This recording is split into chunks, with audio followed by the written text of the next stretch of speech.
오늘은 소그룹의 성경적 원리, 그 다음 두 번째는 코리아 소그룹의 정체성과 조직, 어떻게 조직할 거냐 하는 문제까지 달려야 되는데, 이 두 챕터를 다 달리려고 하면은 굉장히 좀 바쁠 것 같아요. 제가 말이 좀 빨라질 건데 여러분들이 잘 정하시고 빨리빨리 따라오셔가지고 다 할 수 있도록 한번 해봅시다. 하는 데까지. 안 되면 어쩔 수 있지 뭐. 하다가 중간에 여러분들이 너무 오래 붙들어 놓으면 안 되니까, 그죠? 중간에 뭐 그만두는 한이 있더라도 하여튼 시간은 지켜드릴 테니까. 시간은 한 몇 시까지 지켜주면 됩니까? 4시 반까지 충분하죠, 그죠? 지금 4시 반까지 하면 두 개 다 하려는 거 모르겠다. 그때까지만 조금 한번 참아주시기를 바랍니다. 아시겠습니까? 아멘? 예, 좋아요. 한번 해보도록 하죠. 되는지 안 되는지. 제5장 소그룹의 성경적 원리를 한번 찾아보죠. 성경에서 찾아본 소그룹의 원리. 우리 굉장히 중요합니다. 소그룹 한다고 우리 교회에서 소그룹 한다 그러는데 소그룹을 뭐 세상적인 어떤 원리를 따라서 하는 게 아니고, 어떤 다른 데서 그 원리를 가져와서 하는 게 아니고, 성경에서 말하는 소그룹의 원리를 찾아서 하면은 그 목적도 성경이 원하는 바로 목적을 설정하고, 그 다음에 그 방법도 성경의 방법대로 우리가 만들어 가야 이제 그것이 올바른 성경적인 교회가 된다, 이런 말이에요. 그래서 여러분들이 제가 첫 시간에 부탁을 드렸는데, 기도하실 때마다 늘 교회다운 교회 되게 하여 주옵소서, 하나님이 기뻐하시는 교회가 되게 하옵소서, 성경적인 교회가 되게 하옵소서, 이거 기도를 꼭 넣으라 말씀드렸는데, 대표기도 인도하시는 분들마다 다 넣어주셔가지고 너무 감사해요. 너무 감사해요. 여러분 대표기도뿐만 아니고 여러분 개인기도 하실 때도 늘 교회를 위해서 기도할 때 이 기도 하시기를 바랍니다. 하나님, 우리 진량제일교회가 경산 지역에서 제일 큰 교회가 되게 해주십시오. 그 기도 할 필요 있어 없어요? 없습니다. 그렇게 할 필요 없습니다. 제일 큰 교회 되게 해달라고 구할 필요 없습니다. 왜? 제일 큰 교회 됐다고 하나님 기뻐하시는 거 아니에요.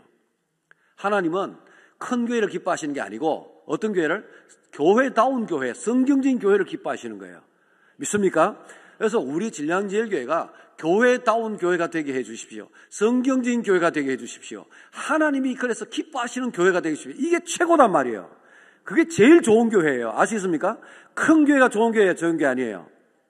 좋은 교회일 수도 있고 아닐 수도 있지 뭐. 그치? 아닐 수도 있고. 그거는 100% 다 좋은 교회가 아니에요, 큰 교회는. 예. 큰 교회라고 해서 다 좋은 교회가 아니다. 그런데 흔히들 사람들은 자꾸 착각하죠. 교회가 크면은 저 교회는 좋은 교회일 것이다 라고 착각하는 거죠.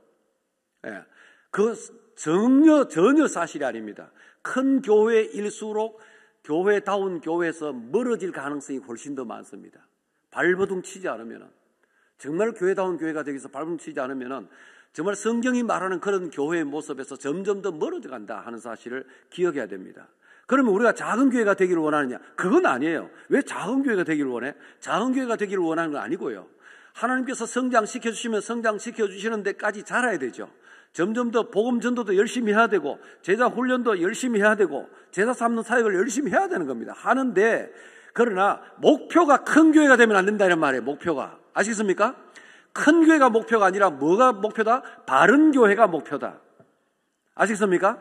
그래서 우리 진량제일교회는 큰 교회가 목표가 아니라 바른 교회 되게 하옵소서. 이것이 우리의 기도 제목이 돼야 된다. 여러분의 기도 제목이 그것이 돼야 된단 말이에요.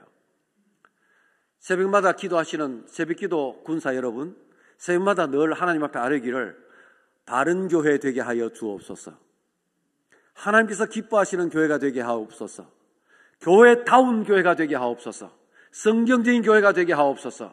그러면은 그 교회는 반드시 성장한다. 100% 확신합니다. 반드시 성장한다. 세상 사람들로부터 칭송받고 많은 믿는 사람들이 더해지는 놀라운 성장의 효과가 있게 되는 것입니다. 반드시 그래야 됩니다. 그러나 큰 교회가 되게 하옵소서 해가지고 이제 큰 교회 되게 해달라고 기도하는 사람들이 굉장히 많은데, 보통 교회들이 그렇게 한다고 해서 다 큰 교회 되나? 안 돼요. 그렇게 그 기도한다고 다 큰 교회 되는 것도 아니고, 혹 되었다 할지라도 그 교회가 바른 교회가 되지는 않습니다. 바른 교회가 되지는 않아요. 덩치만 큰 비만 교회가 돼요. 건강하지 못한 교회가 된단 말이에요.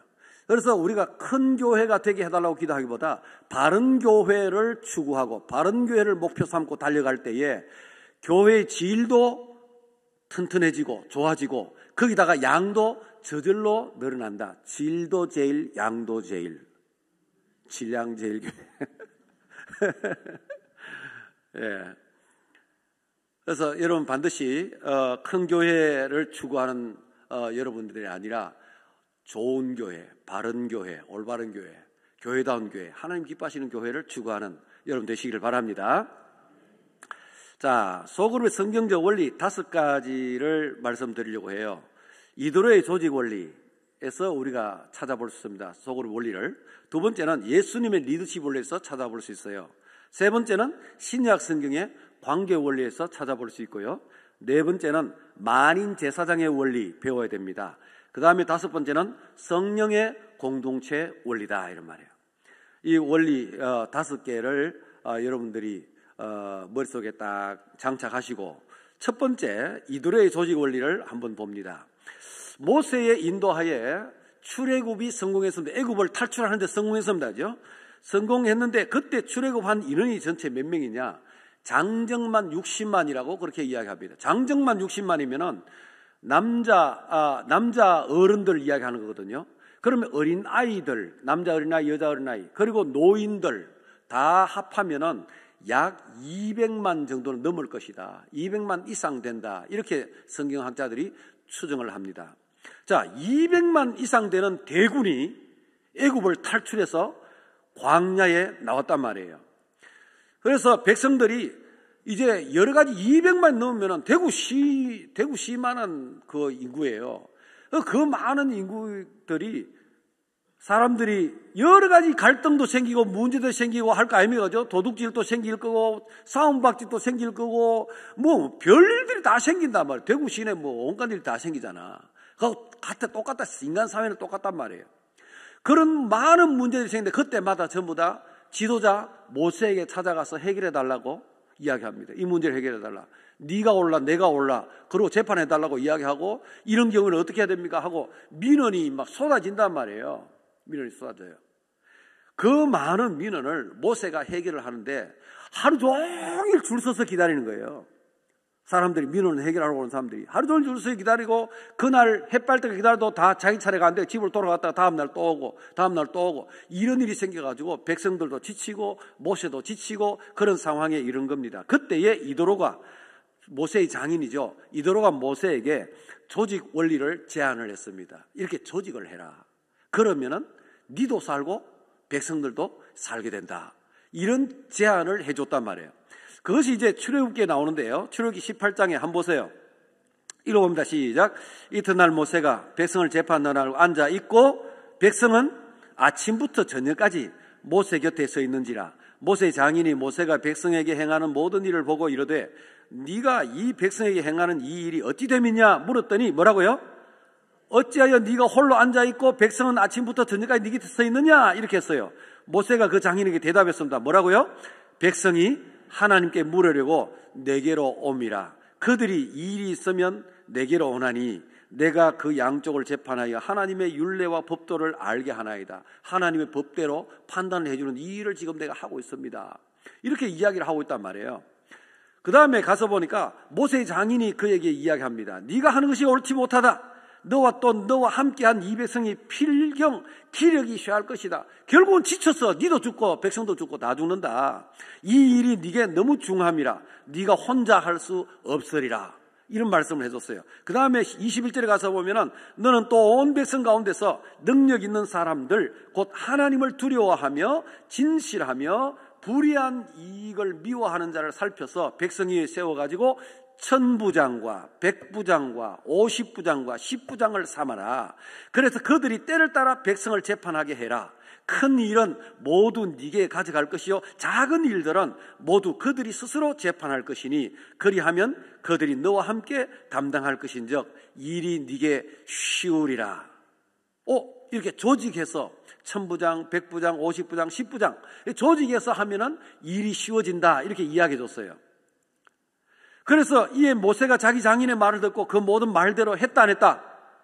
했다. 모세가 이스라엘 무리 중에서 능력 있는 사람들 택하여 그들을 백성의 우두머리 삼았는데 어떤 조직을 했어요? 천부장과 백부장과 다음에 50부장과 10부장을 삼음에 그들이 때를 따라 백성을 재판하니까 어려운 일은 모세에게 가져오고 모든 작은 일은 스스로 재판하더라. 10부장이 처리할 일은 10부장이 처리하고 그 다음에 처리가 안 되면 50부장이 처리해주고 그도 처리가 안 되면 100부장이 처리해주고 그도 처리가 안 되면 1000부장이 처리하고 말이에요. 그것도 안 되면은 이제 뭐야? 모세에게 가져오니까 다들 일을 나누어 가지게 되었다면 나누어 가지니까 문제가 없이 잘 돌아갔다는 이야기입니다. 자, 10부는 뭡니까? 한 10명 정도의 장이 10부장입니다. 그 다음에 50부를 조직합니다. 50부. 10부들이 모여서 50부가 되는데 그 50부장은 그들을 관장을 합니다. 그 다음 100부는 뭐겠습니까? 100부는 50부들 몇 개를 모아가지고 관장을 하는데 100부장이 그 중심에 있습니다. 그 다음에 또 1000부는 100부들이 여러 개 모이면 1000부가 됩니다. 그 중심에 1000부장이 있겠죠. 1000부장이 이들을 관리하게 되는 겁니다. 자, 이렇게 이제 조직을 했는데요. 이들의 조직을 우리가 가만히 살펴보면은 이건 피라미드 형태입니다. 삼각형 피라미드 형태. 제일 밑에 뭐가 있습니까? 10부장들이 쫙 깔려 있고요. 그 다음에 50부장들이 있고, 그 다음에 그 위에 100부장들이 있고, 그 위에 뭐가 있다?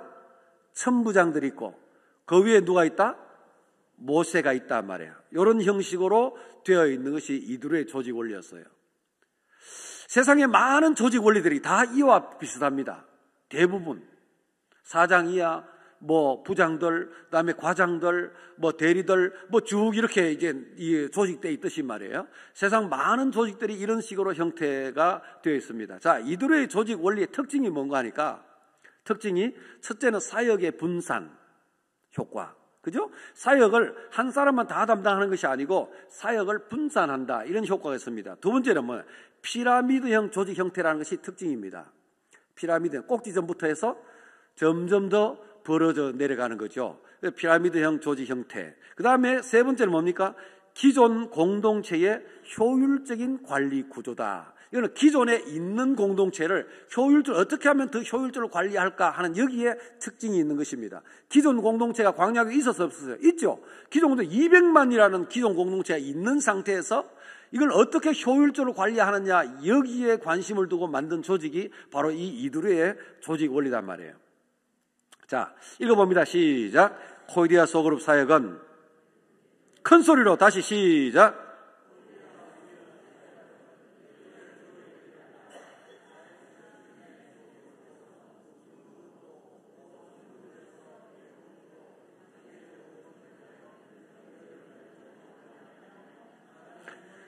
예, 이게 이두르의 조직 원리입니다. 이런 이두르의 조직 원리를 우리가 원용할 수 있단 말이에요. 우리 소그룹 사역에서. 아시겠습니까? 교회 소그룹 사역에서 이렇게 좀 배울 거 배워야 된다. 사역의 분산이라든가 이런 걸 배워야 된단 말이에요. 자, 그 다음에 예수님의 리더십 원리가 있어요. 그 다음에 예수님 리더십. 두 번째. 마가복음 3장 14절 15절 보면은요. 이에 몇 사람을 세웠다고요? 12를 세웠다. 그래서 자기와 함께 있게 하시고 또 보내서 전도도 하게 하고 귀신을 내쫓는 권능도 주고 이렇게 하셨단 말이에요. 예수님이 12 제자를 선택하셨어요. 예수님은 12명의 제자들을 택하시고 소그룹 공동체 생활을 하신 거예요. 함께 있게 하셨다. 자기와 함께 있게 하셨다. 공동체 생활을 하신 거예요. 같이 12명과 늘 함께 먹고 자고 같이 했단 말이에요. 어디를 가도 같이 데리고 다니고 그렇게 했단 말이죠. 자, 그 다음에 또 보세요. 누가복음 8장 51절, 9장 28절, 마가복음 14장 33절 여기에 보니까 12제자 가운데서 특별히 3사람, 똑같은 사람인데 계속 이 사람들 이름만 나와요. 3사람을 특별히 더 특별한 장소에는 이 3사람만 데리고 갔어요. 누굽니까? 베드로와 야고보와 요한. 베드로와 요한과 야고보, 베드로와 야고보와 요한 이렇게 돼 있잖아요. 그죠? 이 3사람은 특별히 더 가까이에 두셨다. 이게 굉장히 중요합니다. 여러분 이런 말씀을 잘 살펴야 돼요. 예수님은 12명의 제자들 중에서 3명을 특별히 가까이 두시고 함께 하셨다 하는 겁니다. 자, 그 다음에 또 봅니다. 또 보면은 누가복음 10장 1절에 보면은 그 후에 주께서 따로 몇 명을 세웠다고 이야기합니까? 70명을 세웠다. 70인. 친히 가시려는 각 동네와 각 지역으로 둘씩 앞서 보내시며 예수님이 다녀가시려는 그 동네에 미리 앞서서 이 사람들을 보내가지고 전도하도록 만들었단 말이에요. 자, 예수님은 또 12명의 제자들을 세우셨고 후에 또 70명을 세우셨다 하는 거 굉장히 중요한 겁니다. 그럼 사도행전 1장 15절에 보면요, 모인 무리의 수가 약 120명. 어디? 뭐 하는 사람? 성령을 기다리는 사람. 예수님의 약속을 따라 예수께서 말씀하신 그 약속의 성령을 기다린 사람이 120명이 있었더라. 120명이. 자, 이렇게 보면은 예수님의 리더십 구조는요, 이렇습니다. 잘 보세요. 예수님이 여기 계시잖아요. 예수님, 그죠? 예수님 계시죠? 예수님 계시면은 예수님 앞에 이렇게 제가 여기 있는 것처럼 여기 있고 여러분처럼 청중들이, 회중들이 이렇게 쫙 있어가지고 예수님이 일방적으로 회중에게 동시에 모든 사람을 제자 삼는 이런 식으로 리더십을 행사하지 않으셨단 말이에요. 예수님이 이런 식이 아니었어요. 예수님의 리더십은 한꺼번에 모든 회중을 제자 삼는 방식이 아니었다는 거예요. 예수님께 제자 삼는 방식은 어떤 거였나 그러면 이런 게 아니고 예수님이 계시면 제일 가까이에 몇 명? 3명.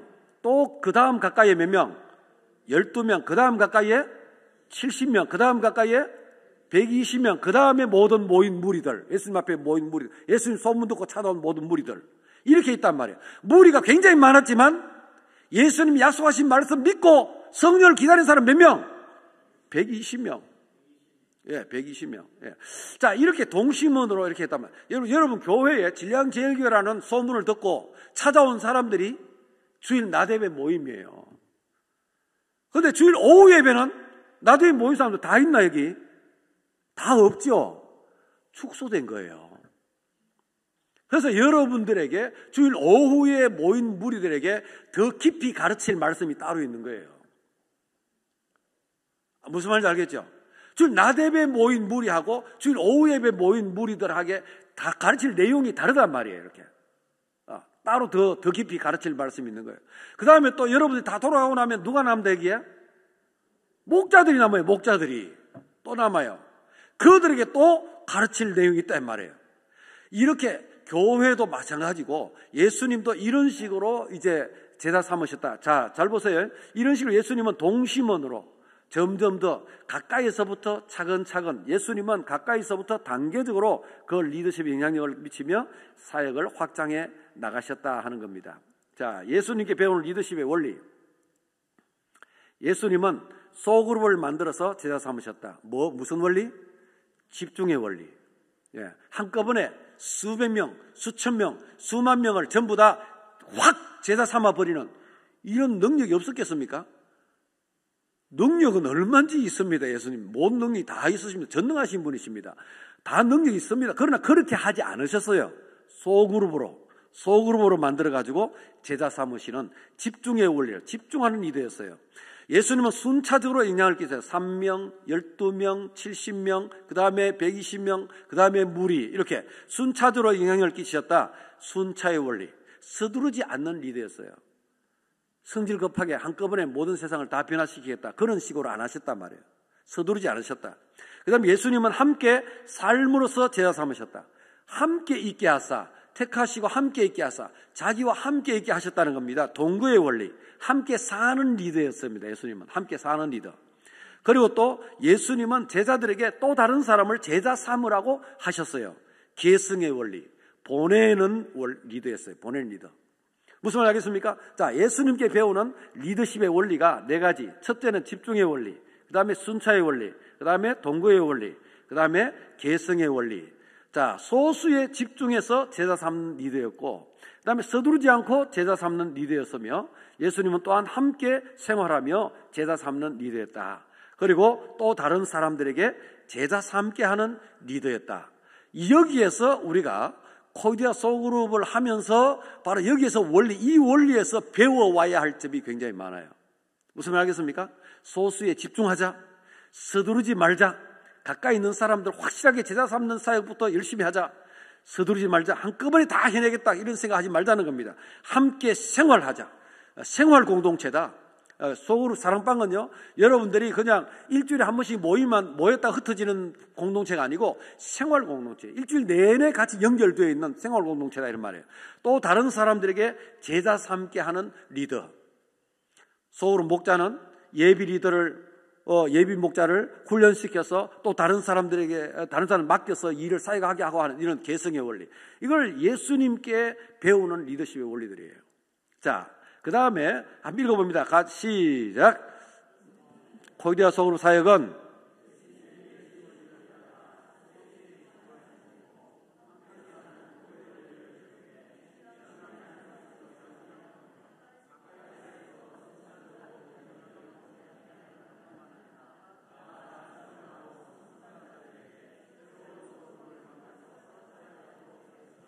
아멘. 아시겠죠? 자, 세 번째 신약 성경의 관계 원리입니다. 관계. 무슨 원리? 무슨 원리? 큰 소리를 해야 돼요. 무슨 원리? 아까 낮에 우리 김 목사 뭐라 하더라? 작은 소리를 하면 기분 나쁘다 하던가. 기분 나쁘게 작은 소리를 하지 말고 큰 소리로. 무슨 원리? 예, 신약 성경의 관계 원리.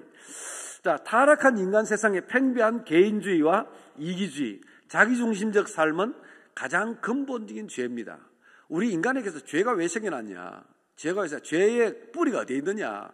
그건요, 개인주의, 그리고 이기주의, 자기중심적 삶. 여기가 바로 죄의 뿌리예요.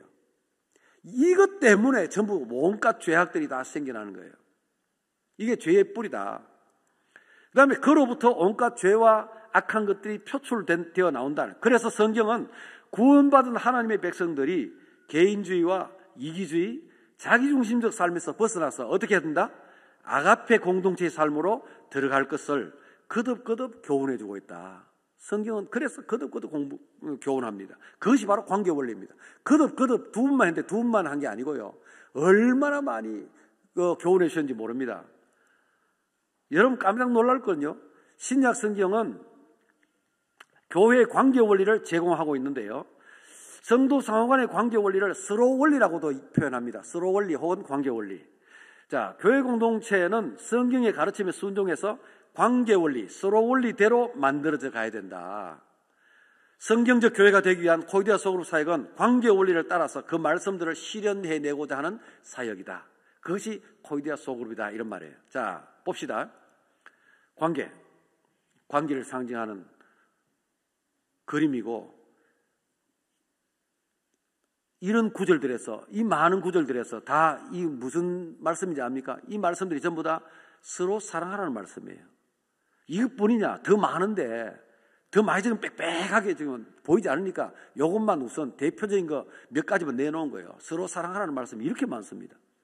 성경만 펼치면 서로 사랑하는 이야기예요. 그런데 여기에 대해서 관심을 안 가진다? 그거는 뭐예요? 대놓고 하나님께 대놓고 뭐 하는 거예요? 괴아리 타는 거지. 대놓고 하나님께 대놓고 불순종을 작정하는 거잖아. 성경은 펴면 나오는 게 서로 사랑하는 건데 여기에 대해서 관심을 전혀 안 가. 나는 그거 싫다. 나는 그런데 관심 없어요. 이래버리면 그건 대놓고 아예 불순종하겠다는 뜻이잖아. 있을 수 없는 일이에요. 그죠? 교회가 그건 있을 수 없는 일이죠. 자, 요한복음 13장 34절 여러분 잘 아시는 말씀입니다. 서로 사랑하라, 서로 사랑하라. 내가 너희를 사랑하지 너도 서로 사랑하라. 예. 15장 12절도 서로 사랑하라. 15장 17절도 또 서로 사랑하라. 데살로니가서 4장 9절도 서로 사랑하는 이야기. 데살로니가서 1장 3절도 서로 사랑하는 것이 얼마나 귀한 것인가에 대한 이야기. 그 다음에 베드로서 4장 8절도 서로 뜨겁게 사랑하라. 그리고 요한일서 3장 11절도 서로 사랑하라. 예, 요한일서 3장 23절도 서로 사랑하라. 수도 없습니다. 너무 많아서 다 못 적어요. 이거 시간 너무 많이 가기 때문에 다 못하니까 간단하게 하는 거예요. 한번 읽어봅니다. 시작. 사랑하는 자들아, 우리가 서로 사랑하자. 사랑은 하나님께 속한 것이니 사랑하는 자마다 하나님으로부터 나서 하나님을 알고 사랑하지 아니하는 자는 하나님을 알지 못하나니 이는 하나님은 사랑이심이라. 읽어봅니다. 시작. 사랑하는 자들아, 하나님이 같이 우리를 사랑하셨은즉 우리도 서로 사랑하는 것이 마땅하도다.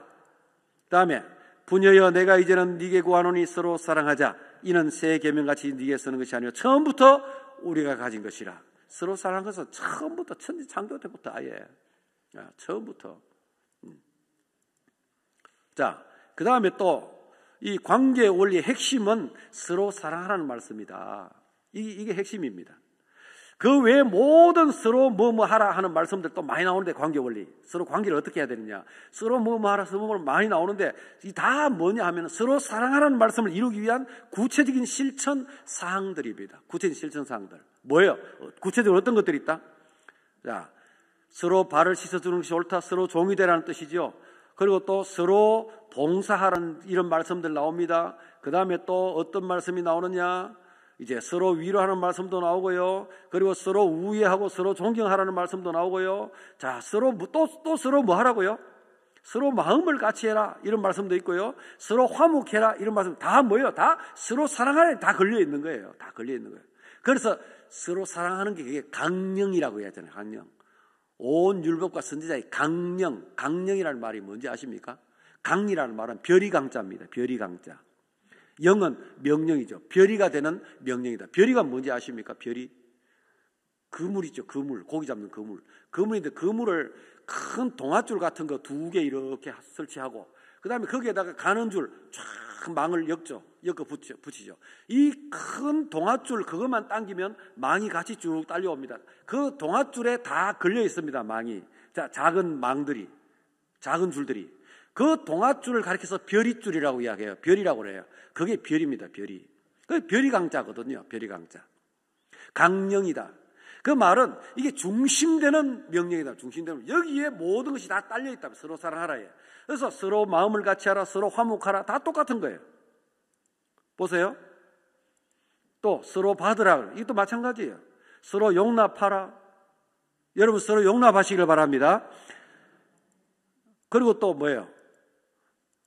서로 용서하라. 어떤 허물이 있어도 용서하라.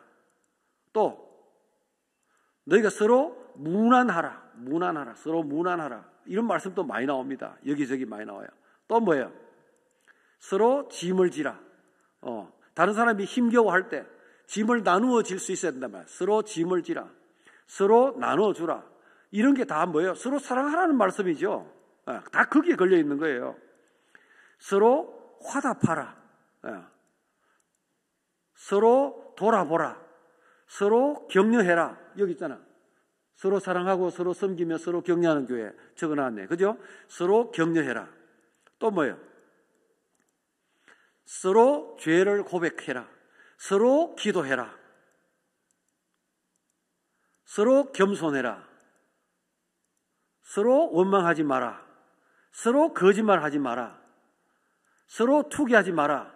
이런 말씀들을 여러분 다 읽어보셔야 돼요. 찾아서 읽어보세요. 여러분 교재에 나와 있으니까 교재에 나와 있는 말씀들 그것만이라도 다 하나씩 찾으면서 다 묵상을 해보시기 바랍니다. 성도에게는 개인주의적 삶이 어울리지 않습니다. 왜? 개인주의적 삶이 어울리는 것 같으면 서로 뭐뭐 하라는 말씀이 없어야지. 그죠? 서로 뭐뭐 하라는 거는요, 서로 관계를 맺고 살아라는 게 관계의 원리예요. 서로 관계를 맺고 서로 이렇게 하고 저렇게 하고 하면서 살아라는 거지, 니하고 내하고 아무 관계 없어. 담을 딱 치고 개인주의적으로 그렇게 사는 것은 성도에게 어울리지 않는 삶이란 말이에요. 자, 그 다음에 개인주의적 삶은 비성경적이며 반성경적이다. 성경은 서로 사랑하는 삶을 살라고 하신다. 성도는 서로 관심, 이해, 배려, 동행하는 관계가 되어야 한다. 그리고 성도의 삶은 코이노니아와 디아코니아로 나타나야 된다. 결국은 코이노니아와 이 함께 어울려서 함께 하는 것, 그리고 섬김, 이것으로 나타나야 마땅하다. 그래서 오늘도 이제 한 달 내내 뭐 윷놀이 했다 그러는데 윷놀이 하는 모습이 얼마나 보기 좋은지 몰라요. 함께 서로 교제하면서 웃고, 장난도 치고, 떠들고 하면서 얼마나 좋아요. 형제 자매가. 오늘 그 주일학생이 아주 지혜롭다 하는 그 이야기 들으면서 굉장히 지혜롭다 그런 생각을 했죠. 주일학생이. 할머니하고 하면 좋겠다 그랬더니 할머니 아니에요. 언니예요, 언니. 와, 너무 지혜로워요. 어떤 의미 지혜로운 하니까 성경적이다.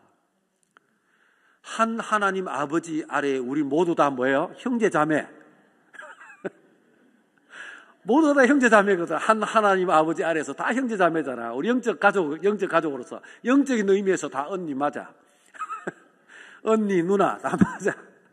예. 아, 참 지혜롭다 그 아이. 그런 생각했는데요. 자, 보세요. 읽어봅니다. 시작. 코이디아 소그룹 공동체는 신약 성경의 관계의 원리를 따라 서로 코이노니아와 디아코니아의 삶을 살며 그로 인해 서로가 진정한 사랑의 관계에 들어가도록 해야 된다. 코디아 소그룹의 성경적 원리. 첫째, 이두로의 조직 원리. 두 번째, 예수님의 리더십 원리. 셋째, 신약 성경의 관계 원리까지 우리가 살펴봤습니다. 5가지인데 2가지 남았죠. 네 번째, 만인 제사장의 원리. 자, 평신도가 뭡니까, 여러분? 평신도가 뭐예요? 평신도가 뭐지 아십니까? 평신도가 뭐예요? 평신도라는 말은 일반 신도 좋습니다. 평신도라는 말은 교회에서 성직자가 아닌 일반 성도를 지칭하는 말로 사용되는 말이에요. 그죠? 성직자가 아닌 일반 성도들을 가리켜서 평신도라 이렇게 이제 사용하고 있죠. 그래서 평신도는 뭐가 아니다? 성직자가 아니다. 이런 이야기예요. 평신도는 성직자가 아니다. 자, 그런데 여러분 생각해 봐야 될 것은 평신도라는 말은 헬라어 라이코스에서 나온 말입니다. 라이코스의 번역입니다. 라이코스. 왜 이런 말을 하는 거 하니까 여러분 잘 보셔야 돼요. 라이코스는 문외한, 비전문가라는 뜻을 가진 말입니다. 비전문가다. 성경에 대해서 비전문가, 교회에 대해서 비전문가, 이런 말입니다. 비전문가다. 그래서 성경도 모르고 교회가 뭔지도 모르고, 그러니까 여러분들은 비전문가, 신학교에서 공부 조금 했다고 나는 전문가, 이렇게 해가지고 평신도라는 말이 이제 나온다. 비전문가. 다른 말은 평신도라는 말은 다른 말이 아니고 비전문가 이런 말입니다. 비전문가. 문외한 이런 뜻입니다. 그런 뜻으로 부르는 거예요. 그런데 신약 성경에서는 성도를 가리켜서 라이코스라고 지칭한 적이 한 번도 없습니다. 있다 없다? 없다. 여러분 그거 진짜 분명히 아셔야 돼요. 한 번도 라이코스라고 한 적이 있어요. 그냥 라오스라고는 이야기했어요. 라오스 대우 뭐랬습니까? 하나님의 백성이라는 말은 나와요. 라오스 백성이라는 말은 나와요. 그런데 이 하나님의 백성이라는 말은요, 성직자를 제외한 성도들에게만 해당하는 말이 아니에요. 모든 그리스도인들을 지칭하는 말이에요. 라오스는 모든 그리스도인들을 지칭하는 말이지 목사를 제외한 어떤 사람들을 가리키는 말이 아니단 말이에요. 라오스라는 말, 백성이라는 말은. 자, 신약 성경에 라이코스라는 말이 없다 하는 거 중요한 겁니다. 넷째, 평신도라는 말은 일반 신도를 사제계급과 구별하기 위해서 3세기부터 사용됐던 말입니다. 초대교회에 있었다 없었다? 없었다. 초대교회 때 이런 말이 없었으면 평신도라는 말이 없었어요. 사제계급들하고 사제하고 신부들하고 신부하고 성도들하고 구별하기 위해서 그렇게 만든 단어예요. 교회가 임의적으로 만든 단어예요. 자, 종교개혁 당시에 모든 성도가 제사장임을 천명하고 나섰습니다. 종교개혁자들이. 모든 성도는 제사장이다. 그게 뭔가 하니까 소위 말하는 만인 제사장설입니다. 아시겠습니까? 모두가 다 제사장이다 이런 말입니다. 모든 성도는 다 하나님 앞에서 제사장이다. 개혁교회는 그래서 평신도라는 말은 비성경적인 말을 사용하지 말아야 된다. 사용해도 된다. 사용하지 말아야 된다. 교회에서 평신도라는 말을 사용하지 말아야 돼요. 그런데요, 안타깝게도 언제부턴가 우리 한국교회 평신도라는 말이 너무 굉장히 좀 고상한 말처럼 돼가지고 이상하게 돼버렸어요.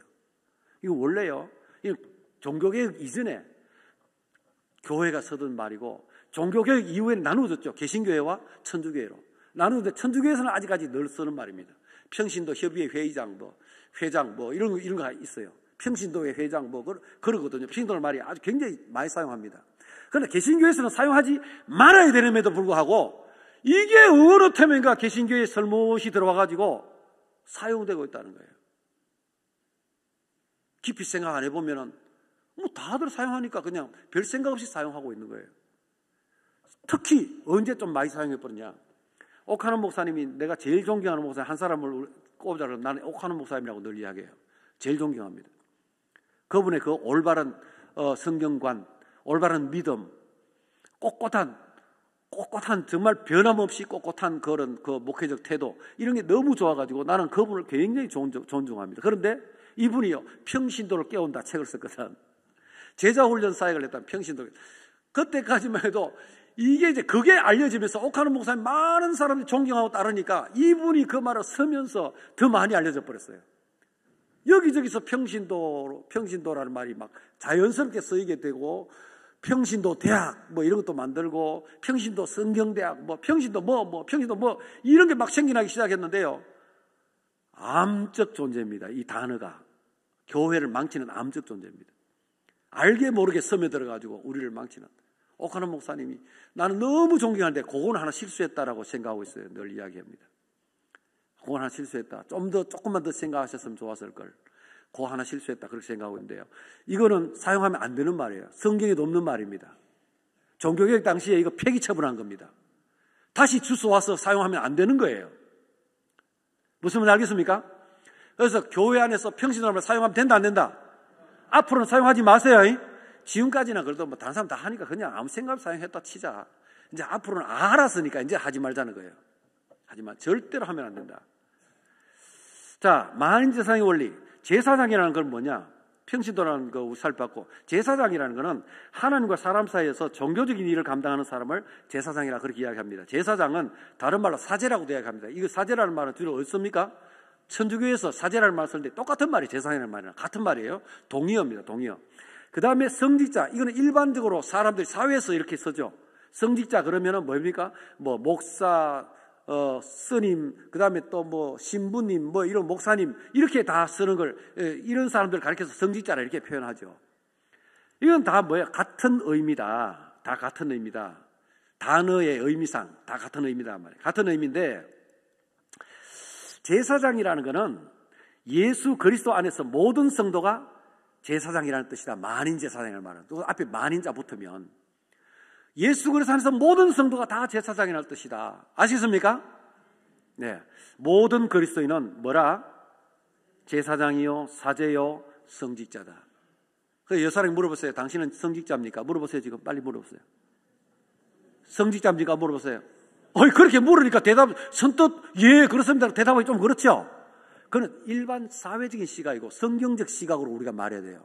성경적으로 볼 때 뭐예요? 맞습니다. 예라고 대답해야 돼요. 아시겠습니까? 성경적으로는 여러분들이 모두가 다 성직자입니다. 거룩한 직분을 가진 자들이에요. 아시겠습니까?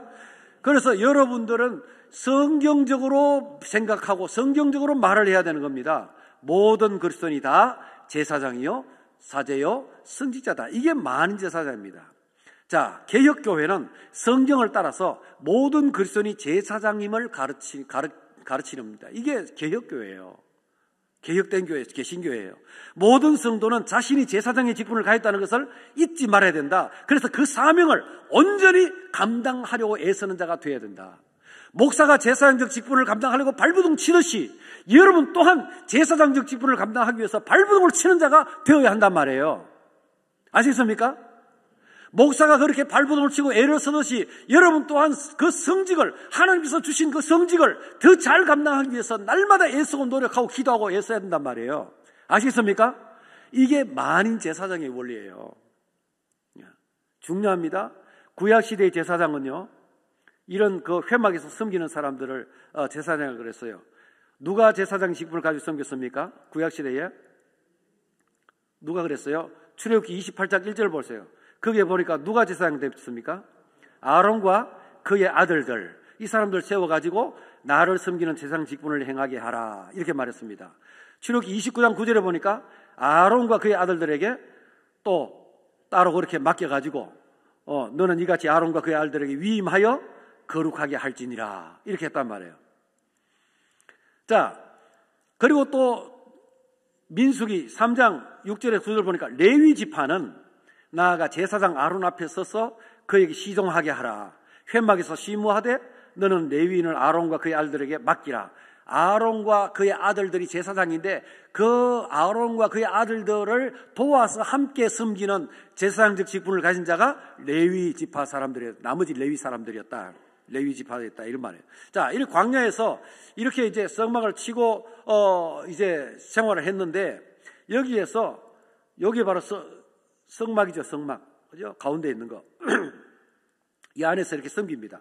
이 섬기는 사람들은 전부 다 아론과 그의 아들들 그리고 그를 시종드는 모든 레위 사람들, 이 사람들이 여기 섬기고 있단 말이에요. 구약의 제사장은 뭐냐? 출애굽기 28장 1절부터 쭉 봤을 때 광야에서 아론과 그의 아들들을 제사장으로 세웠다는 것, 그리고 나머지 레위 사람들은 제사장을 도와서 성막에서 함께 일하는 직분을 맡겼다. 이게 성경에서 가르침입니다. 자, 신약시대의 제사장은 뭐냐? 신약시대 잘 봐야 돼요. 신약시대. 구약시대는 아론과 그의 아들들에게 제사장 직분을 맡겼는데, 그러면 신약시대는 누가 제사장 직분을 가졌는가? 자, 말씀 보죠. 히브리서 3장 1절 읽어본다. 시작. 그러므로 함께 하늘의 부르심을 받은 거룩한 형제들아, 우리가 믿는 도리의 사도이시며 대제사장이신 예수를 깊이 생각하라. 예수를 깊이 생각하라 하는데 거기다가 수식어로 대제사장이신 예수라고 이야기합니다. 예수님이 대제사장이시구나, 우리 알게 돼요. 그 다음에 히브리 4장 14절 그러므로 우리에게 큰 대제사장이 계시니 성천하시니 곧 하나님의 아들 예수시라. 예수님이 대제사장이다 하는 거 알게 됩니다. 6장 20절에도 마찬가지예요. 예수께서 뭐예요? 멜기세덱의 반차를 따라 영원히 대제사장이 되어 우리를 위하여 들어가셨느니라. 그렇게 말씀하죠. 예수님이 뭐다? 대제사장이다. 신약시대의 제사장.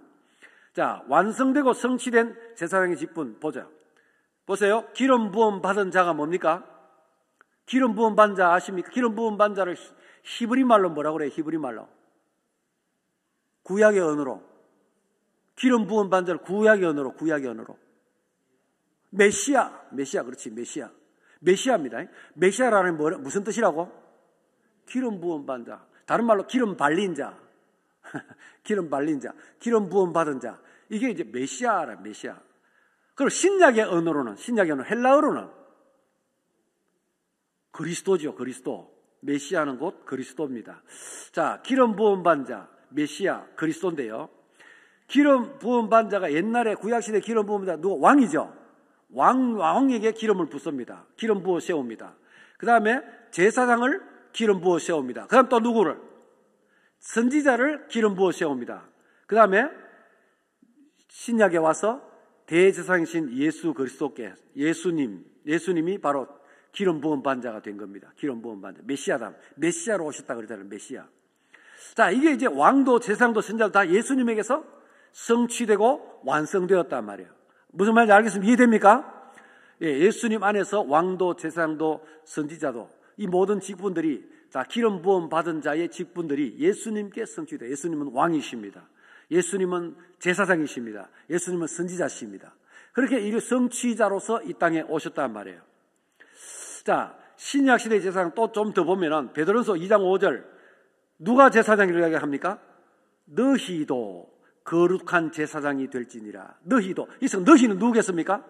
예수 믿는 사람, 그리스도인, 예수 믿는 사람 다 제사장이 될지라 이렇게 이야기합니다. 2장 9절 너희는 뭐라고요? 왕같은 제사장들이다 라고 이야기합니다. 왕같은 제사장들이다. 그래서 여러분들에게 전부 다 왕같은 제사장에게 그렇게 이야기한단 말이에요. 이 사람 이야기해보죠. 당신은 왕같은 제사장입니다. 해보세요. 당신은 거룩한 제사장입니다. 예, 다 제사장이란 말이에요. 자, 보세요. 예수 그리스도께서 이 땅에 박수 쳐야 되는데, 예, 예수 그리스도가 오십니다. 자, 구약시대 그리스도 이전은 뭡니까? 또 신약시대 그리스도 이후 어떻게 달라졌습니까? 그리스도 이전에는 이스라엘 백성들이 제사장을 통해서 하나님을 만날 수가 있어요. 하나님께 나아갈 수 있어요. 제사장을 통해서 제사장이 그 중간 역할을 했습니다. 신약시대는 뭐예요? 예수 그리스도 안에 있는 모든 성도들이 제사장으로서 하나님께 바로 직통으로 나아가서 직통으로 하나님께 예배하고 직통으로 기도하고 직통으로 제사를 드릴 수 있단 말이에요. 산 제사를 드릴 수 있단 말이에요. 아시겠습니까? 그래서 여러분 우리 모두는 다 직통으로 바로 내가 어떤 제사장 어떤 다른 사람을 거쳐서 하는 게 아니고 직통 바로 기도할 수 있고 바로 예배할 수 있고 바로 찬양할 수 있고 바로 산제사를 올려드리는 자들이란 말이에요. 그래서 우리 제사장들이에요. 자, 천주교회와 같이 사제와 평신도를 구분하는 것은 비성경적이다. 성경에 의하면 목사도 제사장이고 일반 성도들도 역시 제사장이다. 모든 그리스도인은 하나님께 영적 제사를 드릴 거룩한 제사장들이고 또한 세상에 하나님의 영광을 드러낼 왕같은 제사장들이다 하는 사실을 꼭 기억하시기를 바랍니다. 자, 종교개혁은 모든 성도들에게 성경을 들려주셨어요. 성경. 종교개혁에 가장 큰 공헌이 있다면 성경의 문외한이라고. 너는 전부 다 문외한이라고 평신도로 불렀잖아요. 문외한들이다. 너는 다 문외한들이다. 그래서 자기들만 알려고 성경을 번역도 안 하고 뭘 가지고 있었다? 라틴어 성경만 가지고 있어요. 라틴어 성경. 번역도 하지 않고. 라틴어 성경만 가지고 자기들만 공부한 사람, 라틴어 공부한 사람만 읽을 수 있도록 그렇게 해놓고 있으면서 너는 문외한이라고 함부로 대하고 너는 몰라도 돼. 이런 식으로. 내가 이야기 가르치는 대로 그냥 배워야 돼. 무조건 내가 이야기하는 대로 따라야 돼. 내가 말하면 다 아멘 해야 돼. 이런 식으로 했단 말이에요. 그게 뭐예요? 그게 옛날 종교개혁 이전의 교회의 모습이었단 말이에요. 그래서 종교개혁자들이 가만히 성경을 보니까 이게 아닌데 교회가 이상하게 되어버렸다 지금. 한 300년 동안 흘러오면서 그리고 한 500년, 600년 흘러오면서 이상하게 되어버렸다. 종교개혁 당시에는 이미 그 1600년 정도 흘러가 버렸죠. 1600년 흘러가면서 이게 이상하게 되어버렸단 말이에요. 16세기 일어났으니까 그죠? 이상하게 되었다. 300년 교회가 이제 로마 사회에 완전히 그냥 문이 활짝 열리고 공포되고 난 뒤부터 타락하기 시작했어요. 교회가 막 커지면서 타락하기 시작해버렸단 말이에요. 자, 그런데 이제 모든 성도들에게 성경뿐만 아니라 이제는 성경을 다 가지고 있죠. 다 가지고 있지만 성경뿐만 아니라 뭘도 돌려줘야 된다? 사역도 돌려줘야 된다. 사역도 돌려준 제2의 종교개혁이 지금 필요한 시점이다. 사역은 누가 한다? 김종원 목사님하고 부목사님들하고 전사님들이 하는 거지. 그래서 뭐라 그래요? 그 사람들을 두고 사역자들이라고 이야기하죠. 사역은 사역자들이 하지. 우리가 이런 식으로 생각하는 게 뭐예요? 그게 잘못된 거예요. 그게 자기가 제사장의 사실을 모르는, 자기가 사명자라는 사실을 모르는 잘못된 생각이다 말이에요. 자, 평신도라는 이름 뒤에 숨지 마십시오. 스스로 평신도라고 생각하는 자는 뭐라고요? 내가 맨날 그렇게 이야기합니다. 가르칩니다. 자기를 평신도라고 생각하는 사람은 병신도다. 병든 신도다. 잘못 알고 있는 거예요. 병들었어요. 에이, 나는 평신도예요. 좀 더 열심히 기도합시다. 에이, 우리는 평신도인데요. 성경을 좀 더 연구합시다. 평신도인데요. 신방 좀 합시다. 연약한 성도들 좀 도웁시다. 신방합시다 하면 평신도인데요. 저 연약한 사람 좀 가르쳐야 돼요. 우리가 평신도인데요. 그 말은 곧 다른 말로 뭐다? 나는 뭐다? 병신도인데요. 병든 신도인데요. 그 말은 똑같단 말이에요. 병든 신도. 그래서 스스로 평신도라는 생각을 빼버리세요. 아시겠습니까? 평신도라는 생각을 빼버려야 됩니다. 모든 성도는 제사장이다. 이걸 분명히 아셔야 됩니다. 그러면 목사의 직무는 뭔가 그래요? 목사, 교역자의 직무는 뭔가? 에베소 4장 11절에 12절을 보면 잘 나와 있습니다. 그가 어떤 사람은 사도로, 어떤 사람은 선지자로, 어떤 사람은 복음 전하는 자로, 어떤 사람은 목사와 교사로 삼으셨으니 이는 성도를 온전하게 하여 봉사의 일을 하게 하며 그리스도의 몸을 세우려 하심이라. 골로새서 1장 28절에 다 나와 있습니다. 우리가 그를 전파하여 각 사람을 구원하고 모든 지혜로 각 사람을 가르치면 각 사람을 그리스도 안에서 완전한 자로 세우려 함이라. 그래서 목사, 교역자는 뭐 하는 사람이다? 성도를 가르치고 훈련해서 온전케 하는 자다. 성도를 온전케 하는 자다. 그러니까 여러분이 교역자이신 우리 목사님 말씀 잘 들어야 돼요? 잘 못 들어야 돼요? 잘 들어야 온전케 되지. 잘 들어야. 기도 더 합시다 하면 예 알겠습니다. 기도 더 열심히 할게요. 성경 더 읽읍시다 하면 예 알겠습니다. 성경 읽겠습니다.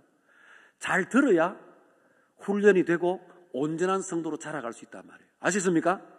잘 듣고 자라서 다 함께 모여. 그리고 김 목사는 어떤 생각을 가지고 있겠습니까? 저들도 나와 같이 똑같은 사명감을 가지고 달려가는 훌륭한 제사장이 되기를 간절히 바라는 마음으로 여러분들을 가르치고 훈련하시게 되는 것입니다. 아시겠습니까? 그래서 목사님 말씀하시면 아멘하고 잘 따라서 잘 훈련받으시기를 바랍니다.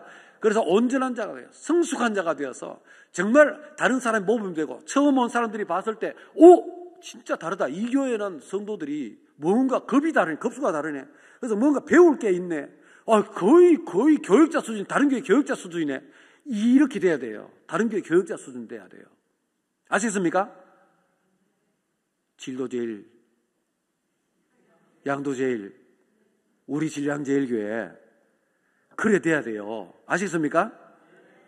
예. 성도들이요, 다른 교회 다니던 성도들이 여기 이사 와가지고 딱 와보고 깜짝 놀라야 돼요. 아이고, 웬걸 성도들이 거의 교육자 수준이야. 거의 전도사님 수준이야.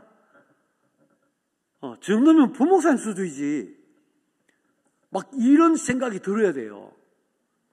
그게 그만큼 성장했다는 거예요. 그만큼 성숙했다는 거예요. 훈련 잘 받았다는 거예요. 온전케 되었다는 거예요. 온전케 되어서 그리스도의 몸을 세우는, 아름답게 세우는 복된 하나님의 사람들 될 수 있기를 바랍니다. 자, 한번 읽어봅니다. 시작.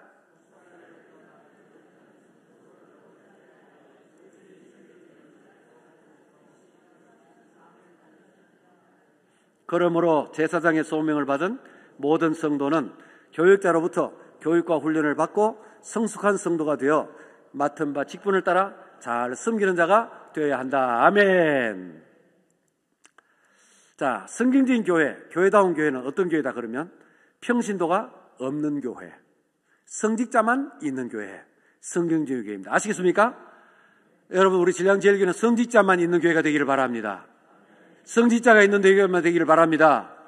예. 그 다음에 우리는 모든 성도가 제사장다운 제사장이 되어 그 역할을 충분히 잘 감당하는 교회가 되어야 할 것입니다.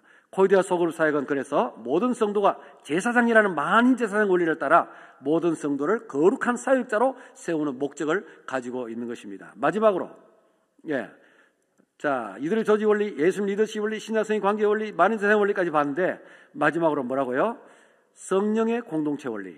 자, 사도행전 2장에 보면은 뭐라고요? 예수께서 성천하신 후에 오순절에 성령께서 강림하신 사건이 기록되어 있습니다. 오순절 성령 강림 사건은 새로운 공동체인 교회가 출발하는 순간입니다. 교회의 새 출발을 알리는 거예요. 출애굽한 지 50일째 되는 날에 시내산에서 하나님의 율법을 받고 구약 교회가 출발했어요. 거기서부터. 아시겠습니까? 구약 광야교회가 출발했어요. 50일째 되는 날에. 마찬가지로 신약교회도 뭐예요? 신약교회도 50일째. 예수님 성천하시고 난 뒤에 50일째 바로 그 오순절에 구약의 그 오순절을 지키는 그 날에 새로운 공동체인 교회가 출발하는 순간 되었어요. 놀랍죠? 그 최초의 교회는 성령의 공동체인데 바로 그 성령의 공동체에서 우리는 교회의 원형을 보게 돼요. 그게 초대교회라는 거예요. 우리 초대교회로 돌아가자 할 때 바로 그런 교회를 이야기하는 겁니다. 사도행전 2장 1절에 4절 보면 오순절날이 임했는데 그때이죠. 이렇게 호련히 하늘로부터 급하고 강한 바람 같은 소리가 있었다. 이렇게 해서 이제 성령 충만해졌다 하는 이야기고요. 바쁘니까 지금 막 달립니다. 자, 초대교회는 어떤 교회다? 초대교회는 어떤 교회다? 성령 충만한 공동체다. 성령 충만한 공동체다. 이거 중요합니다. 성령으로 충만한 공동체인 초대교회는 그럼 어떤 모습이었을까? 보는 겁니다. 어떤 모습이었을까요? 2장 42절에서 47절 읽어봅니다. 시작! 그들이 서로 교제하고 떡을 떼며 오로지 기도하기를 힘쓰니라.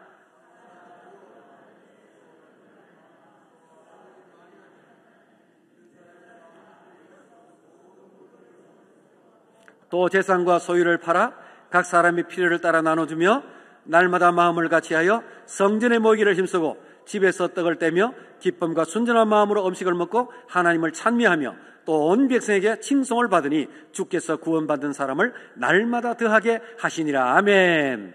이게 오늘 본문이에요. 이게 오늘 본문. 성령의 공동체, 성령 충만한 공동체가 바로 이런 공동체였다는 거예요. 이런 공동체인데 읽어보니까 와, 무슨 말인지 모르겠는데요. 잘 모르겠죠? 자, 정리해드립니다. 정리. 42절에 보니까 사도들의 가르침을 받기에 힘쓰는 공동체였다는 거죠. 그 다음에 또 서로 교제하기를 힘쓰는 공동체였다는 겁니다. 그리고 떡을 떼는 일에 힘쓰는 공동체였다 하는 것 세 가지 여기서 찾을 수가 있습니다. 42절에서 또 함께 기도하기를 힘쓰는 공동체였다. 기도하기를 힘쓰니라 네 가지 찾았습니다. 그 다음에 또 다른 43절 보니까 기사와 표적이 많이 나타나는 공동체였다 하는 거죠. 그 다음에 또 모든 것을 유무상통하는 공동체였다. 각기 재산과 소유를 팔아서 각 사람 필요를 따라 막 나눠줬단 말이에요. 이런 일이 있었어요. 이거 갖고 오라 소리 다 했는데 자기 재산 팔아와가지고 없는 사람 나눠주고 막 이랬단 말이에요. 없는 사람만 나눠주고. 진정한 코이노니아가 거기서 이루어진 거죠. 모든 것을 유무상통하는 공동체였다. 여러분 재산 다 팔아오라는 이야기는 아니고요. 그래도 된다 이런 말이 성령 충만하면. 아시겠습니까? 자, 그 다음에 또 사도행전 2장 46절 거기 보니까 날마다 성전과 집집에 모이기를 힘쓰는 공동체였다.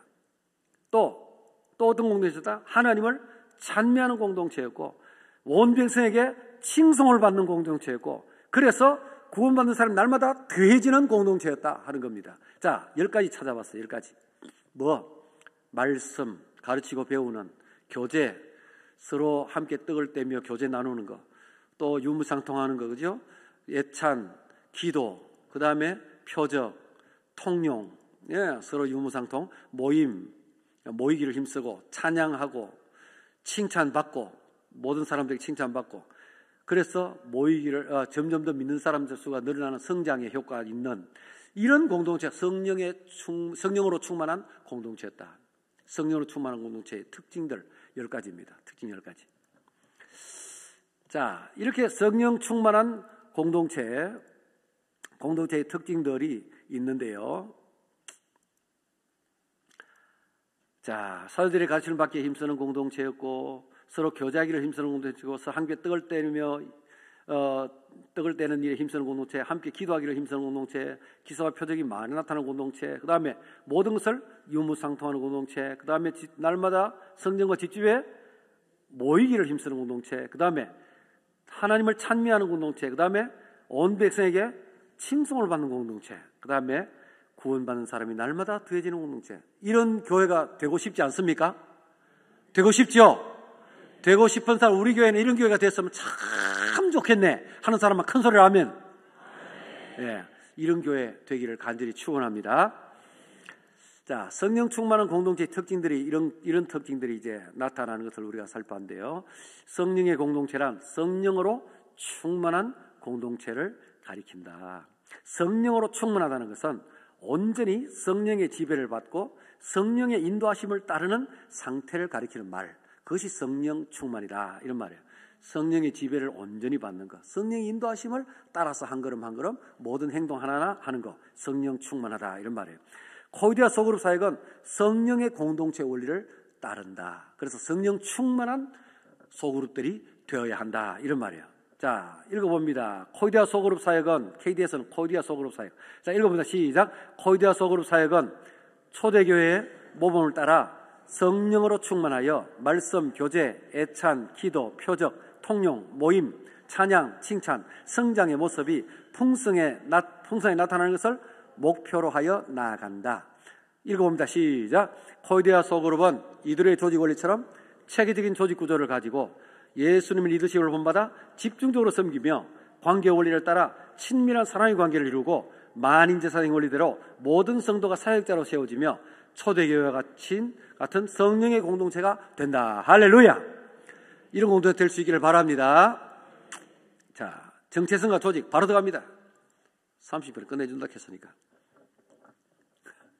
교회가 아가페 공동체를 실현하고자 할 때 반드시 있어야 할 교회 안의 작은 교회들인 코이디아 소그룹 공동체를 우리는 뭐라고 한다고요? 사랑방이라고 한다. 자, 이 사랑방의 정체성은 그냥 뭐냐? 정체성은 뭐겠어요? 성경 공부 모임이다, 기도 모임이다, 친교 모임이다, 전도 모임이다, 봉사 모임이다. 뭐냐 도대체? 정체가 뭐냐? 너의 정체가 뭐냐? 사랑방아 너의 정체가 뭐냐? 뭐예요? 성경 공부 모임, 기도 모임, 전도 모임, 친교 모임, 봉사 모임. 사랑방은 뭐라고요? 성경 모임이 아니고 전도팀도 아니고 기도 모임도 아니고 친교 모임도 아니고 봉사 모임도 아닙니다. 그 모든 것이다. 따라서 그 모든 것이다. 따라서 여러분 사랑방은 한쪽으로 치우치면 안 된다. 무슨 말 알겠어요? 그래서 이 모든 것이다. 이 모든 교회하고 똑같다. 사랑방은 작은 교회다. 교회 안에 작은 교회다. 교회하고 똑같단 말이에요. 교회 안에 있는 성경 공부 모임, 교회 안에 그 취미 모임 이게 아니고 그런 게 아니고 교회 작은 교회다. 작은 교회. 교회 안에 있는 작은 교회다 이런 말이에요. 자, 사랑방은 4 내지 10명, 3 내지 6 부부 사랑방은 3 내지 6 부부. 마을은요, 사랑방 다음에 마을입니다. 전도회라고도 합니다. 3 내지 6개 사랑방. 그리고 고을은 부라고도 합니다. 어린이부, 유년부, 초등부, 청년부, 그리고 작년 1부, 작년 2부 이렇게 합니다. 자, 3 내지 6개 마을. 3 내지 6개 전도회. 그리고 모든 고을을 다 합해서 교회라 이렇게 이야기한단 말이에요. 자, 사랑방부터 어떻게 한다? 사랑방 다음에 뭐가 있다고요? 마을. 동네 사랑방 몇 집 있는데 그 다 모이면 뭐예요? 마을. 마을들이 모이면 뭐가 돼요? 고을. 고을들이 다 모이면 교회단 말이에요. 사랑방, 마을, 고을, 교회. 알겠습니까? 자, 사랑방. 교회 기초 공동체입니다. 사명 성취를 목적으로 하는 생활 공동체입니다. 잘 아셔야 됩니다. 마을은 소속 사랑방 가족들의 교제와 봉사 활동을 목적으로 하는 모임이에요. 전도회. 전도에서는 다른 게 아니고 두 가지만 합니다. 교제와 봉사. 교제와 봉사. 자, 고을은 교회의 비전을 전파하며 마을들의 일치를 꾀한다. 그리고 예배를 주관하는 거예요. 전체 교회는 하나님 주신 비전을 선포하고 그 길로 인도하는 거예요. 자, 사랑방 4 내지 10명. 예수 그리스도를 중심으로 사랑의 띠로 하나가 된 공동체. 거기에 목자가 있고요. 예비 목자가 있습니다. 자, 소그룹은 그럼 몇 명이 적당할까요? 2 사람이 있어요, 만약에. 예를 들어서 만약에 2 사람이 있다면 여기에 2명은 한 개의 의사소통 라인을 가집니다. 하나의 의사소통 라인이 있어요. 그죠? 2 사람 서로 주고받고 하는 거. 1대1하면 1대1 관계. 1대1 관계입니다.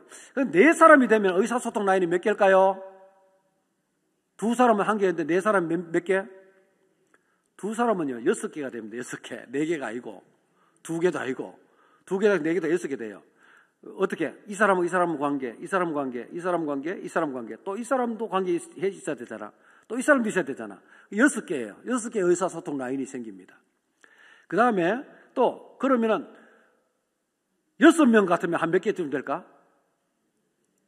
6명이면 15개 의사소통 라인을 가지게 됩니다. 이 사람도 있어야 되죠. 이 사람도 있어야 되지요. 이 사람도 있어야 되죠. 이 사람과도 관계 가져야 되죠. 이 사람도 관계해야 될까, 이거? 이 사람도, 이 사람도, 이 사람도, 이 사람도, 이 사람도, 이 사람도, 이 사람도, 이 사람도. 15개 돼버려요. 복잡해집니다. 6명이면 벌써 복잡해져요. 자, 그럼 10명이다. 10명이다. 그럼 몇 개 될까요? 의사소통 라인이 몇 개, 관계가, 몇 가지 관계가 될까요? 10명. 우와, 계산 빠르다. 이야, 우와, 예. 10명은요, 45개 의사소통 라인을 가야 됩니다. 와, 머리 좋다. 수학 선생님인가, 혹시?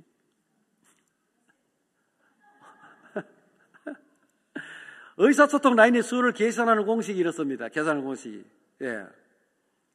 자, 그래서 계산을 해보면은 구성원 수가 2명일 때는 1개인데, 2명일 때 1개인데, 3명이면 3개 되고, 4명이면 6개 되고, 5명 되면 10개가 돼버리고, 6명이면 5개 돼버리고, 기하급수적으로 늘어납니다.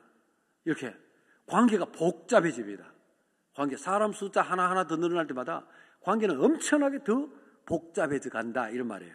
아시겠습니까? 자, 의사소통 라인의 수로 본 소그룹의 규모는요, 사람의 숫자가 늘어날수록 의사소통 라인의 수는 기하급수적으로 늘어난다. 소그룹 구성원이 10명 넘으면 친밀한 사랑의 관계가 되지 못하고 스몰 그룹 다이나믹스가 사라진다. 소그룹만이 가지는 역동성이 있어요. 그것이 다 없어져 버려요. 소그룹이 얼마나 좋은 효과가 나는데 그 효과들이 다 없어져 버립니다. 그래서 따라서 소그룹은 10명을 넘기지 않아야 된다. 이런 말이에요. 10명을 넘기지 않아야 된다. 사랑방은 그래서 목자와 예비 목자를 포함한 4 내지 10명의 가족, 4 내지 10명으로 한정해 놨어요. 세 가족을 위한 빈자리로 구성되는 겁니다. 부부 사랑방은 어쩔 수 없이 부부니까 12명까지 봐줍니다. 가족과 세 부부를 위한 빈자리로 구성됩니다. 6부부 되면 반드시 나눕니다. 3대 3으로. 마을은 3 내지 6개의 사랑방. 잘 보세요. 마을은 3 내지 6개의 사랑방으로 구성되며 소속 사랑방의 가족들이 함께 교제하며 봉사활동한다.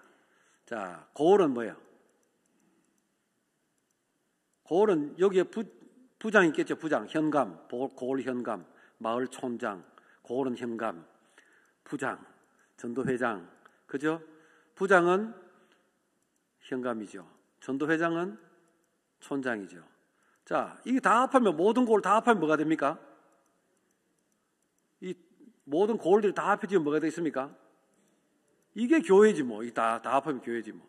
이 교회는 누가 있어요? 목사님이 중심에서 역할을 해야 된단 말이죠. 자, 이렇게 모든 이제 각 고을들의 영향력을 미치게 되는 겁니다. 이게 이제 사랑방 조직이에요. 조직이 체계적이죠? 이 체계적인 거 어디서 배웠다? 이두루의 조직 원리에서 배웠잖아. 그죠? 체계적인, 아주 체계적으로 조직을 합니다. 자, 교회는 모든 고을들로 구성되며 공동체의 모든 가족들에게 사명과 비전을 제시하고 한 마음으로 달려가도록 하는 것입니다. 코디아 소그룹 사역자들과 역할, 산업반 목자, 마을, 촌장, 고을, 현감, 교회, 목사가 있는데, 목자들은 뭐 하는 사람이냐? 목자는 사랑방 가족과 함께 사랑방을 사랑의 공동체와 제자 삼는 공동체에 이끌며 예비 목자를 잘 훈련해서 분방시에 새로운 사랑방의 목자가 되게 하는 역할을 합니다. 그럼 촌장은 뭐 하는 사람이냐? 전도회장들을. 전도회장이 계시죠? 전도회장 잘 들었어요? 전도회장은 뭐 하느냐? 전 중그룹의 리더인데요. 목자가 2개의 사랑방을 번성하면 자신이 섬기는 사랑방까지 합해서 3개의 사랑방을 가진 하나의 전도회를 새로 만듭니다. 그가 바로 전도회장이 됩니다. 예. 지금은 그런 사람 없죠. 이제 지금 다 임명되어 있는 사람들이고. 촌장은 뭐예요? 촌장은 목자들과 함께 마을에 속한 가족들의 친교와 봉사활동을 주관한다. 친교와 봉사활동 주관하는 게 전도회장이다 하는 거. 그 다음에 현감은 뭐예요? 현감은 촌장들을 후원하며 목사와 긴밀한 협의하에 대그룹 예배사역에 주력한다. 현감 부장들은, 각 부의 부장들은 예배사역에 주력해야 된다. 각 부의 부장은 뭐 한다고요? 예배사역에 주력해야 된다. 부장들은 뭐 한다? 예배사역. 전도회장은 뭐 한다? 친교와 봉사. 아시겠습니까? 예, 그거 아셔야 돼요. 목사는 전체 교회 공동체를 섬기는 리더다. 각 단계의 사역자들을 훈련하고 양성하며 각 단계의 사역자들이 역할을 잘하도록 지원하고 격려하는 역할. 그리고 전체 모임과 예배를 주관하고 말씀을 강론하며 공동체의 사명과 비전을 제시하고 모든 교회의 사역을 조정하는 조정자의 역할. 또 목사는 교육훈련, 교회 행정, 신방 및 타교회와의 연합, 사역 등의 일을 감당하는, 목사가 할 일이 엄청 많습니다. 할 일이 이렇게 많으니까 여러분들이 각급 리더들이 열심히 뛰어줘야 되겠죠. 그죠? 자, 코디아 소그룹의 조직 구조. 요거까지만 하겠습니다. 오늘은. 네, 이거 지나가 버렸네. 자, 보세요. 고을 밑에 마을이 있고, 마을 밑에 사랑방이 있는 이런 조직 구조.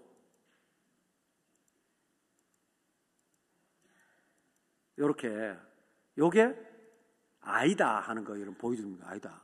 그건 맞는 것 같은데 왜 아니다 그러지? 그죠? 그거 아니고요. 사랑방들이 먼저 위에 있습니다. 아시겠습니까? 사랑방들이 있으니까 마을이 있단 말이에요. 아시겠습니까? 사랑방들이 있으니까 마을이, 전도회가 있고.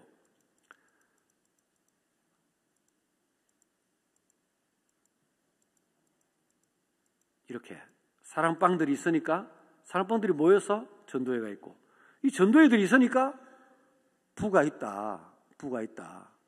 이거 아셔야 됩니다. 한 사람이 없는데 부 있겠어요? 사람이 없는데 부가 없지. 개척교회 하면은 부가 있어요, 없어요? 없죠. 예.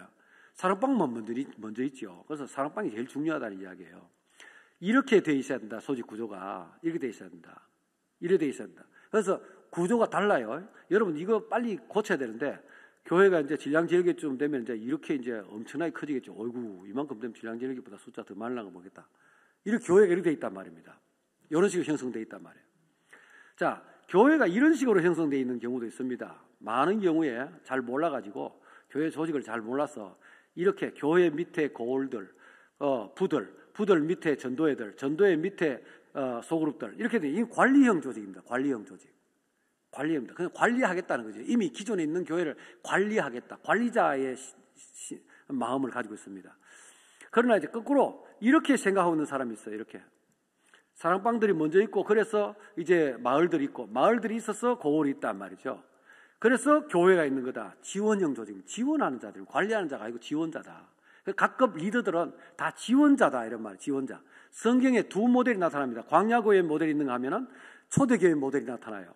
광야교회 모델은 관리형입니다. 이들의 조직 원리를 따라서 모세, 천부, 백부, 50부, 10부 그렇게 되어 있죠. 지원형은 뭐예요? 이제 초대교회 모델입니다. 아무도 없어요. 아무도 없는 상태에서 뭐예요? 가정교회들이 다 세워졌습니다. 가정교회들이 세워지고 나니까 지역교회라는 게 있습니다. 데살로니가 지역교회, 에베소 지역교회, 그죠? 그렇게 그 지역교회들이 있는 거죠. 그 다음에 지역교회 문제 생기면 예루살렘 총회에 가서 이제 문제를 해결합니다. 총회가 있는 거예요. 다 지원하는 구조지, 거기서 위에서 뭐 찍어 누르고 이런 거 아니단 말이에요. 무슨 알겠습니까? 사랑방 사역을 잘 하도록 지원하는 구조다. 관리형 조직과 지원형 조직이 엄청 다릅니다. 관리형 조직은 폐쇄이고 안전적이고 하면은 지원형 조직은 개방적이고 역동적입니다. 관리형이 소극적 퇴행적이면 지원형은 적극적이고 진취적입니다. 관리형이 다스림의 동기에서 나온 거라면은 지원형은 섬김의 동기에서 나온 겁니다. 관리형은 리더는 관리자인데 이제 지원형의 리더는 지원자입니다. 그래서 능력이 있었던 초대교회는 지원형 조직 구조였다. 초대교회가 지원형 조직 구조였단 말이에요. 그래서 우리 전통적인 교회는 대부분 관리형 구조로 되어 있죠. 관리형은 기존의 공동체를 관리하는 데 효과적입니다. 지원형은 새로운 신자를 만들어가는 데 더욱 효과적입니다. 소그룹이 있는 교회는 관리형을 선호합니다. 그러나 소그룹 중심의 교회는 지원형을 선호합니다. 소그룹이 있는 교회와 소그룹 중심의 교회는 다릅니다. 교회 전체가 완전히 소그룹 체제로 돌아가는 소그룹 중심의 교회입니다. 그런데 그냥 다른 거 다 있는데 우리 소그룹 하나 없네, 소그룹 구색 하나 갖추자 이러면 소그룹이 있는 교회입니다. 우리 신량제일교회는 소그룹이 있는 교회 하지 마시고 소그룹 중심의 교회를 하시기를 바랍니다. 이게 진짜 교회가 이제 소그룹 효과를 보는 교회가 되는 겁니다. 교회 안에 작은 교회 운동인 코이디아 소그룹 사역은 보다 더 역동적이며 진취적인 지원형 구조를 지향한다. 지원형 구조를 지향한다. 야, 다 끝냈네. 35. 박수가 자동으로 나오네. 감사합니다. 5분 더 지나 버렸습니다. 죄송합니다. 용서해 주실 겁니까? 네.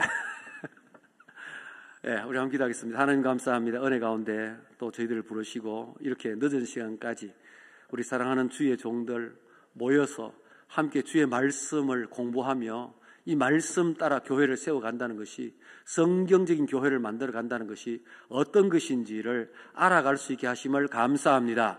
사랑하는 모든 종들에게 은혜 위에 은혜를 더하여 주시옵소서. 날마다 성령으로 충만케 하여 주시옵소서.